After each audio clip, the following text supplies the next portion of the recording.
Bollywood silver screen presenting venom. कहानी की शुरुआत में हमें लाइफ फाउंडेशन नाम के वैज्ञानिकों के एक ग्रुप को दिखाया जाता है जो ब्रह्मांड में जिंदगी को ढूंढ रहे हैं। ब्रह्मांड में उन्होंने अपना एक स्पेसशिप भेजा होता है और तभी उन्हें पता चलता है कि ब्रह्मांड में एक कॉमेट यानी कि एक उल्का पिंड है जिसमें जीवन के संकेत हैं। अब जो इनका स्पेसशिप ब्रह्मांड में होता है, ये उस स्पेसशिप से उस उल्का पिंड के 4 सैंपल्स धरती पर लेकर आ रहे होते हैं। दरअसल ये सैंपल्स दूसरी दुनिया के जीव के होते हैं जिन्हें सिम्बियोट्स कहा जाता है।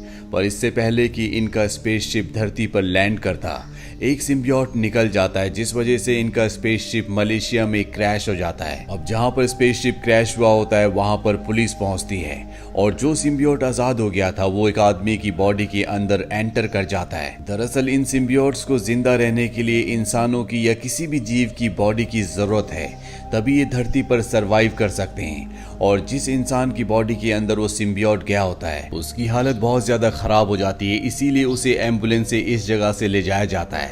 एम्बुलेंस में एक लड़की भी होती है और अगले पल हमें दिखाया जाता है कि एम्बुलेंस का एक्सीडेंट हो गया, वो पूरी तरह से पलट जाती है और तभी उसके अंदर से लड़की निकलती है जिसकी बॉडी के अंदर अब वो सिम्बियोट है।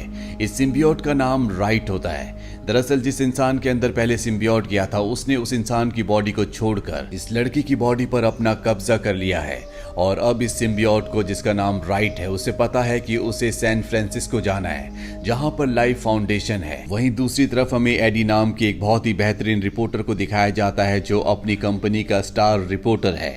वो अपनी गर्लफ्रेंड के साथ रहता है। उसकी गर्लफ्रेंड एक लॉयर है जो उसी की कंपनी के लिए काम करती है। अब एडी की कंपनी का बॉस उसे बुलाता है और कहता है कि कल तुम्हें लाइफ फाउंडेशन के सीईओ का इंटरव्यू लेना है। वो बहुत ही एरोगेंट और बहुत पावरफुल इंसान है, इसीलिए तुम मुझसे कोई भी गलत सवाल नहीं पूछोगे, नहीं तो तुम और मैं दोनों परेशानी में आ जाएंगे।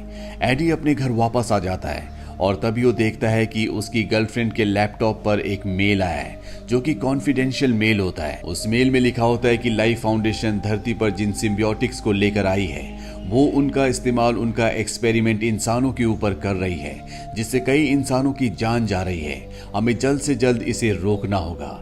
और अब एडी को ये पता चल चुका है, इसीलिए जब वो लाइफ फाउंडेशन के सीईओ के इंटरव्यू के लिए जाता है तो एडी उससे वो सभी सवाल पूछना शुरू कर देता है जो एडी के बॉस ने उसे पूछने के लिए मना किया था। वो उससे कहता है कि तुम अपनी कंपनी में इलीगल तरीके से इंसानों को भर्ती करती हो, इसके बाद उनका क्या होता है, वो कहाँ चले जाते हैं, किसी को पता नहीं चलता। ये सवाल सुनते ही लाइफ फाउंडेशन का सीईओ इंटरव्यू खत्म कर देता है। एडी जब अपने बॉस के पास जाता है तो वो कहता है कि मैंने तुम्हें मना किया था, फिर भी तुमने उससे वही सवाल पूछे।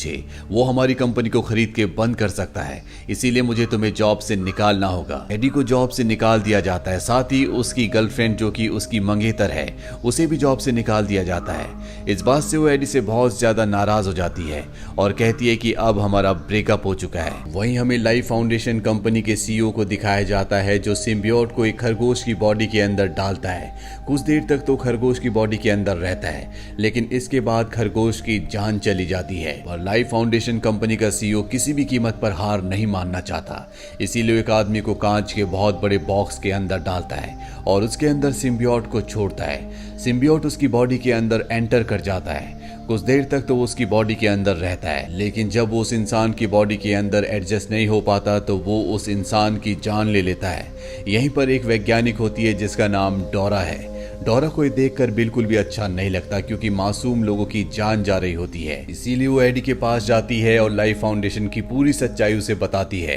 वो कहती है कि हमारा जो सीईओ है उसे पता है कि जल्द ही दुनिया पूरी तरह से खत्म हो जाएगी क्योंकि इस दुनिया के सारे रिसोर्सेज इंसानों ने लगभग पूरी तरह से खत्म कर दिए हैं। यहाँ पर जनसंख्या बहुत ज्यादा है, इसीलिए वो इस ग्रह को छोड़कर दूसरे ग्रह पर जाना चाहता है जिसके लिए वो अलग अलग तरह के एक्सपेरिमेंट्स कर रहा है। और उसे पता है कि एक ऐसा ग्रह है जहां पर जीवन है, जहां पर बहुत सारे अलग अलग जीव हैं और उसी ग्रह से हम 4 सिम्बियोट्स इस धरती पर लाए थे जिसमें से एक सिम्बियोट भाग गया और जो 3 सिम्बियोट हैं उसके ऊपर वो एक्सपेरिमेंट्स कर रहा है और उन्हीं एक्सपेरिमेंट्स के चलते वहां पर कई लोगों की जान जा रही है।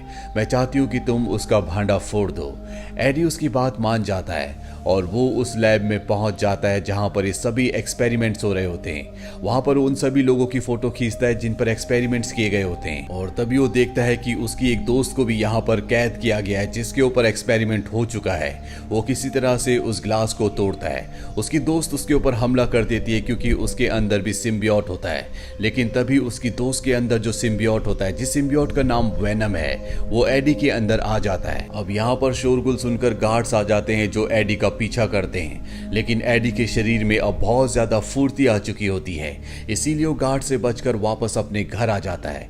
घर आने के बाद उसे बहुत भूख लगती है, इसीलिए घर में जितना भी खाना होता है वो सब का सब एडी खा जाता है, लेकिन ये खाना उसे डाइजेस्ट नहीं होता और उसे वॉमिट हो जाती है। और जब वो अपनी शक्ल मिरर में देखता है तो वहां पर उसे किसी और का ही चेहरा दिखता है, जिससे एडी पूरी तरह से डर जाता है।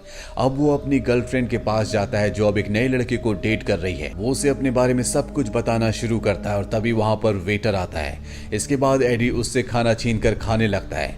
एडी यहाँ पर जितने भी लोग होते हैं उन सब का खाना खाना शुरू कर देता है। उसे बहुत ज्यादा गर्मी लगती है, इसीलिए वो फिश टैंक के अंदर चला जाता है। एडी की गर्लफ्रेंड को समझ में आ जाता है कि एडी ठीक नहीं है, इसीलिए उसकी गर्लफ्रेंड उसे हॉस्पिटल ले जाती है जहां पर उसका एमआरआई होता है। अब एडी अपने घर वापस आ जाता है और जब वो अपने घर पर होता है तो यहाँ पर लाइफ फाउंडेशन के सीईओ के आदमी आ जाते हैं। दरअसल उसे पता चल चुका होता है कि एडी के अंदर एक सिम्बियोटिक है जिसका नाम वेनम है। वो एडी को पकड़ने लगते हैं, लेकिन एडी अब पहले जैसा एडी नहीं रहा। उसके अंदर वेनम की शक्तियां हैं, इसीलिए वो सबको चकमा देकर यहाँ से बाइक से भाग जाता है। वहीं दूसरी तरफ हमें लाइफ फाउंडेशन के सीईओ को दिखाया जाता है जो इस सब कुछ ड्रोन्स की मदद से कैमरे में अपनी स्क्रीन पर देख रहा होता है, और वो ये सब देखकर बहुत खुश होता है क्योंकि एडी के शरीर को अब उस वेनम ने यानी कि उस सिम्बियोटिक ने पूरी तरह से एक्सेप्ट कर लिया होता है, और उसके लिए कहीं ना कहीं ये एक कामयाबी होती है क्योंकि वो हमेशा से ऐसा चाहता था।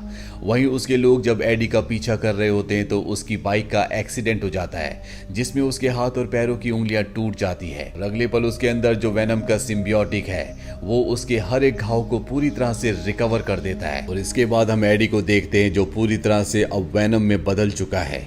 वो यहाँ पर लाइफ फाउंडेशन के सीईओ के हर एक आदमी को मारकर पानी में कूद जाता है और इस जगह से निकल जाता है। और इसके बाद एडी के सामने वेनम आता है। वेनम उसे बताता है कि इंसानों को लगता है कि इंसानों ने हमें ढूंढा है, लेकिन वो गलत है, हमने इंसानों को ढूंढा है। एडी उससे पूछता है क्या तुम यहाँ पर और भी इंसानों को खाओगे?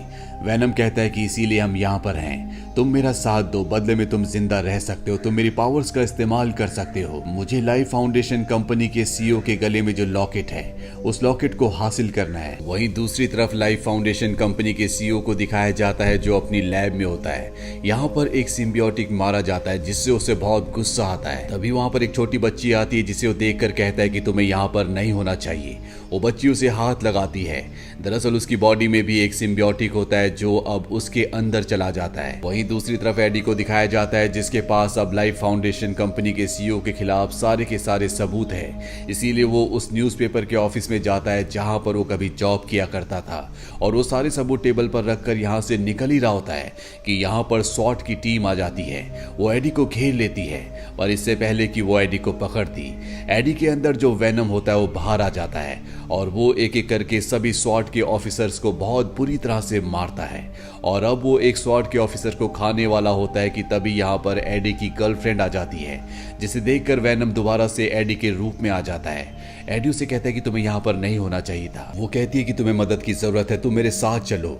एडी उसकी बात मान जाता है और इसके बाद वो उसे हॉस्पिटल ले जाती है जहाँ पर एक बार फिर से उसका एमआरआई किया जाता है। एमआरआई मशीन की वजह से उसके अंदर जो वेनम होता है उसके शरीर से बाहर आ जाता है, जिससे एडी बहुत खुश होता है क्योंकि वो नहीं चाहता था कि उसके अंदर वेनम रहे। लेकिन तभी यहाँ पर लाइफ फाउंडेशन कंपनी के सीईओ के आदमी आ जाते हैं जो एडी को पकड़कर अपने साथ ले जाते हैं और अब उसके सामने सीईओ होता है। वो एडी से कहता है कि जो तुम्हारे अंदर है वो तुम मुझे दे दो, पर एडी कहता है कि तुमने बहुत देर कर दी, अब वो मेरी बॉडी के अंदर से निकल चुका है। और तभी सीईओ जिस तरह से एडी बदला करता था वो भी बदल जाता है, वो एक दूसरे रूप में आ जाता है। और ये जो सिम्बियोट होता है इसका नाम राइट था जो कि उस बच्ची से इसके अंदर आया था। कहानी की शुरुआत में वो सिम्बियोट जो कि मलेशिया से जहां पर स्पेसशिप क्रैश हुआ था एक लड़की के शरीर के अंदर उस जगह से फ्रांसिस्को के लिए निकला था। दरअसल उसने कई शरीर बदले थे और अंत में वो एक बच्ची के शरीर में आया और इसके बाद वो सीईओ के, और अब सीईओ के अंदर भी एक सिम्बियोट है और इसका नाम है रायट। और अब जब सीईओ को पता है कि एडी की बॉडी के अंदर सिम्बियोट नहीं है तो वो अपने आदमियों से कहता है कि एडी को मार दो।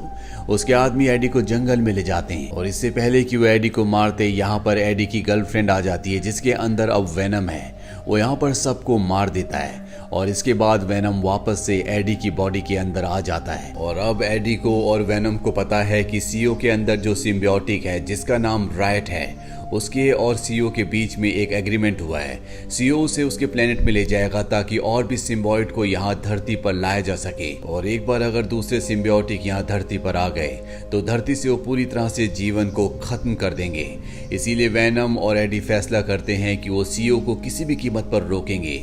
वहीं सीईओ को दिखाया जाता है जो अपनी स्पेसशिप को लॉन्च करने का ऑर्डर देता है, लेकिन वहां पर एक वैज्ञानिक को उस पर शक हो जाता है। पर इससे पहले कि वो स्पेसशिप को लॉन्च होने से रोकता, सीईओ उस पर हमला करके उसे मार देता है। और अब वो पूरी तरह से राइट के रूप में आ चुका है। वो यहाँ पर सभी वैज्ञानिकों को मार देता है और इसके बाद वो उस तरफ भागता है जहां पर स्पेसशिप है। लेकिन अब उसके सामने एडी यानी कि वेनम आ चुका है। इन दोनों के बीच में घमासान फाइट हो जाती है। तभी यहाँ पर एडी की गर्लफ्रेंड आ जाती है और वहां पर जो स्पीकर्स होते हैं वो उसे हाई फ्रीक्वेंसी पे ऑन कर देती है, जिस वजह से इन दोनों की बॉडी से इनके सिम्बियोटिक रायट और वेनम बाहर आ जाते हैं। दरअसल उसे पहले से पता था, क्योंकि जब एडी को एमआरआई मशीन के अंदर डाला गया था तो हाई फ्रीक्वेंसी की वजह से उसकी बॉडी से वेनम बाहर आ गया था। और एक बार फिर से अब इन दोनों की बॉडी से इनके सिम्बियोटिक बाहर है। लेकिन सीईओ किसी तरह से अपने सिम्बियोटिक को यानी कि राइट को अपनी बॉडी के अंदर डाल देता है और इसके बाद वो एडी के पास जाकर उसे मार देता है। एडी को मारने के बाद वो स्पेसशिप में चला जाता है, लेकिन इससे पहले कि एडी मरता वेनम उसके पास आ जाता है और एक बार फिर से उसके शरीर में एंटर कर जाता है।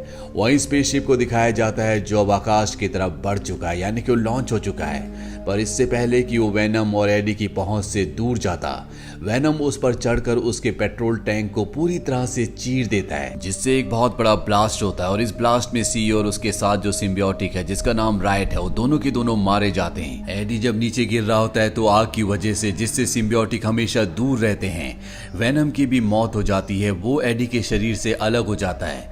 एडी पानी में गिर जाता है। इसके बाद दिखाया जाता है कि एडी एक बार फिर से जर्नलिस्ट बन चुका है। उससे उसकी गर्लफ्रेंड मिलने के लिए आती है। वो एडी से कहती है कि मैं तुमसे प्यार करती हूँ, लेकिन अब मैं अपने नए बॉयफ्रेंड को नहीं छोड़ सकती। तभी एडी उसे कहता है कि हम तुम्हें वापस हासिल कर लेंगे। ये सुनने के बाद वो पूरी तरह से हैरान हो जाती है। उसे शक होता है कि एडी के अंदर अब भी वेनम है, जिसके बारे में एडी उसे कहता है कि वेनम मेरे शरीर को छोड़कर जा चुका है। और ये कहकर एडी वहां से निकल जाता है, लेकिन रास्ते में वो वेनम से बात करता है जो अब भी उसके शरीर के अंदर होता है। वो कहता है कि तुम किसी भी शरीफ इंसान को नहीं खाओगे, तुम उन इंसानों को खा सकते हो जो गलत हैं, जो क्रिमिनल्स हैं। और एडी और वेनम के बीच में ये बॉन्ड हो जाता है, यानी कि अब शहर में जितने भी क्रिमिनल्स हैं ये दोनों मिलकर उन सब का सफाया करेंगे। पोस्ट क्रेडिट सीन में हमें दिखाया जाता है कि एडी एक जेल में जाता है जहां पर वो एक खतरनाक कैदी का इंटरव्यू लेना चाहता है। इसका नाम क्लेटस होता है। वो एडी से कहता है क्या तुम हमेशा पुरानी कहानियों पर काम करना चाहोगे या एक नई कहानी सुनना चाहोगे जिसके अंदर एक खूनी दरिंदा है जिसका नाम कार्नेज है। इस फिल्म का सेकंड पार्ट भी है जिसका लिंक हमने नीचे डिस्क्रिप्शन में दिया है। ये फिल्म ईयर 2018 में रिलीज हुई थी। IMDb पर इसकी रेटिंग है 6.6। उम्मीद करते हैं कि ये कहानी आपको पसंद आई होगी।